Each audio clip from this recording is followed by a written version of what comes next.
Initial ஸ்டேஜில் தான் இருக்குது. டிபிஆர் தயாரிக்கிறது ப்ளஸ் வந்து இந்த பட்ஜெட் வந்து எப்படி அலாகேட் பண்ணுறது, இந்த மாதிரி ஐடியாலாம் என்ன பண்ணுறது? வேர்ல்ட் பேங்க் ஃபண்டிங் இருக்குது, ஏஷியன் டெவலப்மெண்ட் பேங்க் ஃபண்டிங் இருக்குது. இந்த மாதிரி நிறைய வேர்ல்டுலேருந்து ஏகப்பட்ட ஃபண்டிங், சென்ட்ரல் கவர்மெண்ட் ஃபண்டிங் இருக்குது. இந்த நிறைய ஃபண்டிங்ஸ் இப்போ நானே லாஸ்ட் டைம் சொல்லியிருப்பேன். நம்ம வந்த சென்ட்ரல் கவர்மெண்ட்லேருந்து வந்த 500 கோடி 600 கோடி நம்ம பயன்படுத்தாமல் நம்ம திருப்பி அமைச்சிருக்கோம்.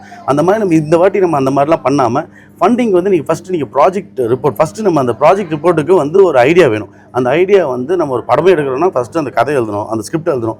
அதுக்கப்புறம் ப்ரீ ப்ரொடக்ஷனில் வந்து நம்ம டைம் ஸ்பெண்ட் பண்ணி தான் நம்ம படத்துக்கே போகணும். நம்ம ஊரில் எப்படி போனோம்னா படத்துக்கு போயிட்டு அங்கேருந்து ஷூட்டிங்கில் வந்து அங்கே தான் முடிவு பண்ணுவாங்க என்னென்ன ஷூட் பண்ணணும். அந்த மாதிரி இல்லாமல் ஒரு ப்ரீ ப்ரொடக்ஷனில் நம்ம கொஞ்சம் எக்ஸ்ட்ரா டைம் ஸ்பெண்ட் பண்ணி என்னென்ன பிரச்சனைகள் இப்போ அவங்க வரது வந்துன்னா இப்போனா அவங்க ஐஐடியும் இவங்க சேர்ந்து தான் வந்து இப்போ மழை நீர் வந்து மெயினாக காமராஜ் ரொம்ப அஃபெக்ட் ஆகுது.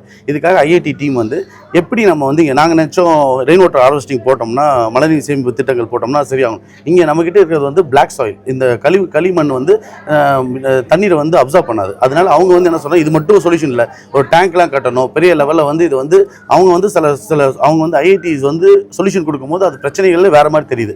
ஸோ அதனால் இந்த மாதிரி எக்ஸ்பர்ட் வச்சுட்டு நம்ம ஸ்டடி பண்ணிட்டு தான் அதை பண்ணோம்.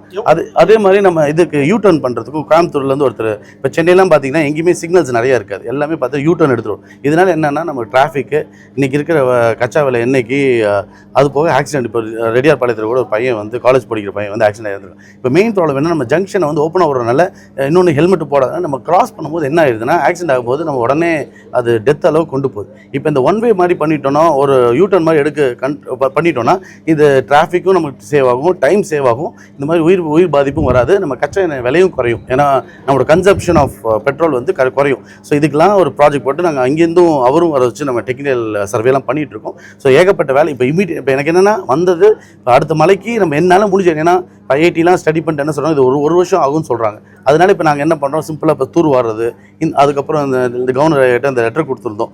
நம்ம வெள்ளவேரி வாய்க்காலும் இங்கே பக்கத்தில் இன்னொரு இஷ்யூ ஒரு இதெல்லாம் நம்ம இமீடியட்டாக சொன்னால் கவர்னரே வந்து ஆய்வு செஞ்சு இப்போ உடனே வந்து அதெல்லாம் கிளியர் பண்ணணும்னு சொல்கிறேன். இப்போ இன்றைக்கி பார்க்கும்போது வேலை பார்த்தீங்கன்னா ரொம்ப நல்லா ஃபாஸ்ட்டாக நடந்துகிட்ருக்கு. ஸோ இந்த மாதிரி மலைக்குள்ளே எங்களால் என்ன பெஸ்ட்டு பண்ண முடியும் அதை பண்ணுறோம். 1 இயர்க்குள்ளே இந்த மலைக்கு ஒரு தீர்வை கண்டுபிடிக்கலான்ட்டு.